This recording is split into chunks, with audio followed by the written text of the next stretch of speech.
Hello ವಿದ್ಯಾರ್ಥಿಗಳೇ, Uma's life style YouTube ಚಾನಲ್ಗೆ ಸ್ವಾಗತ. ಹಾಗೆ ನಮ್ಮ ಚಾನಲ್ ಸಬ್ಸ್ಕ್ರೈಬ್ ಮಾಡ್ಕೊಳ್ಳಿ ವಿದ್ಯಾರ್ಥಿಗಳೇ, ಲೈಕ್ ಶೇರ್ ಮಾಡಿ ವಿದ್ಯಾರ್ಥಿಗಳೇ.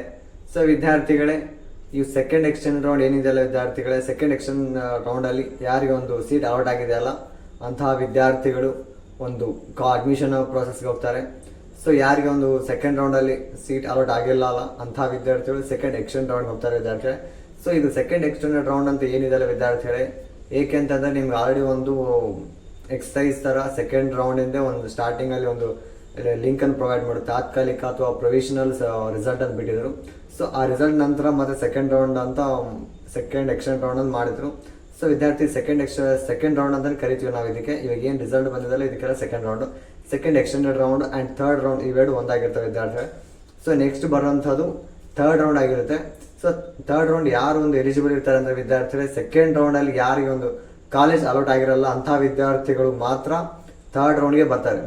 ಅದೇ ಥರ ಒಂದು ವಿದ್ಯಾರ್ಥಿಗಳು ಸೆಕೆಂಡ್ ರೌಂಡಲ್ಲಿ ಸೀಟ್ ಅಲಾಟ್ ಆಗಿ ಅವ್ರಿಗೆ ಇಷ್ಟ ಆಗಿರಲ್ಲ ಸಿಕ್ಕಿರೋಂಥ ಕಾಲೇಜು, ಸೊ ಅಂಥ ವಿದ್ಯಾರ್ಥಿಗಳು ಕೂಡ ಒಂದು ಥರ್ಡ್ ರೌಂಡ್ಗೆ ಬಂದು ಪಾರ್ಟಿಸಿಪೇಟ್ ಮಾಡ್ಬೇಕು ಅನ್ಕೊತಾರೆ. ಅಂಥ ವಿದ್ಯಾರ್ಥಿಗಳು ತಮಗೆ ಸಿಕ್ಕಿರುವಂಥ ಅಡ್ಮಿಷನ್ ಏನಿದೆ ಅಲ್ಲ, ಕಾಲೇಜ್ ಸಿಕ್ಕಿದೆಯಲ್ಲ ಅದರಲ್ಲಿ ಒಂದು ಫೀಸ್ ಪೇಮೆಂಟನ್ನು ಮಾಡ್ಕೊತಾರೆ.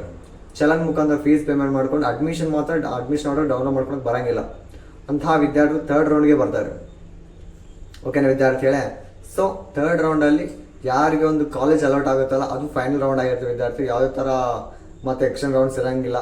ಒಂದು ಕಾಲೇಜ್ ಅಲಾಟ್ ಆಗಿದ್ಮೇಲೆ ಥರ್ಡ್ ರೌಂಡಲ್ಲಿ ಯಾವುದೇ ಕಾರಣಕ್ಕೂ ಕಾಲೇಜ್ ಅಲಾಟ್ ಆಗಿದ ನಂತರ ನೀವು ಮತ್ತೆ ಎಕ್ಸ್ಟ್ರಾ ಒಂದು ರೌಂಡ್ಸ್ಗೆ ಪಾರ್ಟಿಸಿಪೇಟ್ ಮಾಡೋಕ್ಕೆ ಆಗೋದಿಲ್ಲ. ಓಕೆನಾ ವಿದ್ಯಾರ್ಥಿಗಳೇ?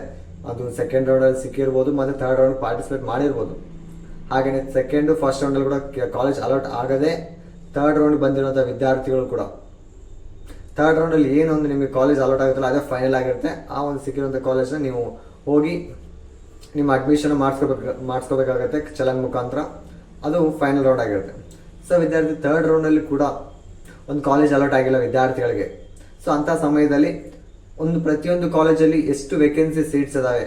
ಎಕ್ಸಾಂಪಲ್ ವಿದ್ಯಾರ್ಥಿ ಒಂದು ಕಾಲೇಜ್ ತೆಗೆದುಕೊಳ್ಳೋಣ, ಗೌರ್ಮೆಂಟ್ ಇಂಜಿನಿಯರಿಂಗ್ ಕಾಲೇಜು ಚಿತ್ರದುರ್ಗ. ಅಂಥ ಕಾಲೇಜಲ್ಲಿ ಒಂದು CSಗೆ ಎಷ್ಟಿದೆ, ಟ್ರಿಬಲಿಗೆ ಎಷ್ಟಿದೆ, ಒಂದು ENCಗೆ, ಹಾಗೆ ಸಿವಿಲು, ಮೆಕ್ಯಾನಿಕಲು, AI ಮತ್ತು ML, ಹಾಗೆ data science, information science. So ಎಲ್ಲ ಕೋರ್ಸಲ್ಲಿ ಎಷ್ಟು ವೇಕೆನ್ಸೀಸ್ ಇದಾವೆ ಅಂತ ಫಸ್ಟ್ ಚೆಕ್ ಮಾಡ್ತಾರೆ ವಿದ್ಯಾರ್ಥಿಗಳು, ಯಾವುದು ಥರ್ಡ್ ರೌಂಡ್ ಆಗಿದ ನಂತರ. ಸೊ ಥರ್ಡ್ ರೌಂಡ್ ಆಗಿದ ನಂತರ ಅದನ್ನು ಚೆಕ್ ಮಾಡಿಕೊಂಡು ಅದನ್ನೇ ಒಂದು ನೋಟಿಫಿಕೇಶನ್ ಮಾಡ್ತಾರೆ. ಯಾವುದು ಥರ್ಡ್ ರೌಂಡ್ ಆಗಿದ ನಂತರ ನೋಟಿಫಿಕೇಶನ್ ಬಿಡ್ತಾರೆ, ಯಾವ ಕಾಲೇಜಲ್ಲಿ ಎಷ್ಟು ಸೀಟ್ಸ್ ಇದಾವೆ, ಯಾವ ಕೋರ್ಸ್ ಮೇಲೆ ಇದಾವೆ ಅದನ್ನು ಬಿಡ್ತಾರೆ. ಹಾಗೆಯೇ ಅದಕ್ಕೆ ಕೂಡ ಮೋಪಪ್ ಒಂದು ಏನಿದೆಲ್ಲ ಅದಕ್ಕೆ ಕೂಡ ಥರ್ಡ್ ರೌಂಡ್ ಕೂಡ ಒಂದು ನೋಟಿಫಿಕೇಶನ್ ಬಿಡ್ತಾರೆ. ಎಕ್ಸಾಂಪಲ್ ನಮ್ಮದು ಅದು ಫಸ್ಟ್ ಮೋಪಪ್ ಇಂದು ಆಮೇಲೆ ನೋಡೋಣ. ಥರ್ಡ್ ರೌಂಡ್ ಕೂಡ ವಿದ್ಯಾರ್ಥಿಗಳೇ, ಥರ್ಡ್ ರೌಂಡ್ಗೆ ವೇಕೆನ್ಸಿ ಎಷ್ಟಿದೆ ಅಂತ ಬಿಡೋಂಗಿಲ್ಲ, ಬಟ್ ಆಲ್ಮೋಸ್ಟ್ ಒಂದು ಕಾಲೇಜ್ ಕಟ್ ಆಫ್ ಎಷ್ಟಾಗಿದೆ, ಎಷ್ಟು ಇನ್ಕ್ರೀಸ್ ಆಗಿದೆ ಅನ್ನೋದು ಮಾತ್ರ ಕ್ಲಿಯರ್ ಆಗಿ ಬಿಡ್ತಾರೆ.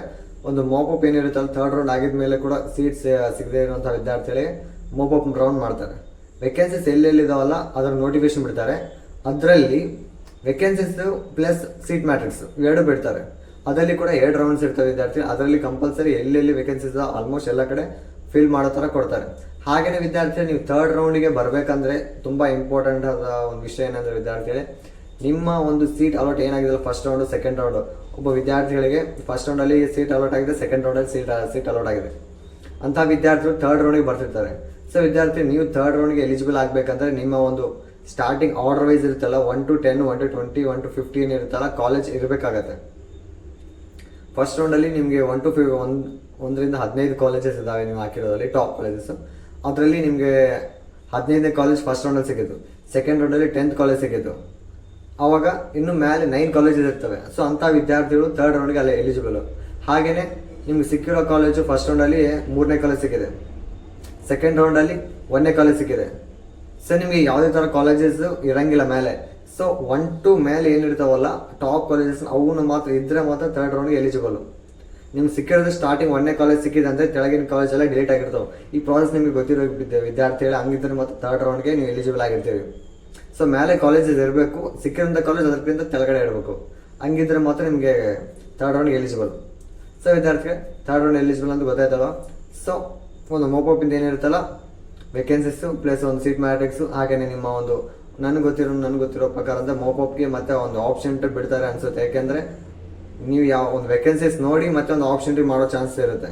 ಹಂಗಾಗಿ ಸ್ವಲ್ಪ ವೆಯ್ಟ್ ಮಾಡಬೇಕಾಗುತ್ತೆ. ಥರ್ಡ್ ರೌಂಡನ್ನು ಸೀಟ್ ಮ್ಯಾಟ್ರಿಕ್ಸ್ ಬಿಡ್ತಾರೆ, ಸೀಟ್ ಮ್ಯಾಟ್ರಿಕ್ಸ್ ಅನಲೈಸ್ ಮಾಡಿ ಕಾಲೇಜ್ನ ಆಪ್ಷನ್ ಮಾಡಿ ಹಾಗೆಯೇ ಒಂದು ಮೋಪಪ್ಪಲ್ಲಿ ಕೂಡ ಕಾಲೇಜ್ ವೇಕೆನ್ಸೀಸ್ ಎಲ್ಲ ನೋಡ್ಬೋದಾಗಿದೆ. ಸೊ ಯಾವುದೇ ಕಾರಣ ಟೆನ್ಷನ್ ಮಾಡ್ಕೋಬೇಡಿ.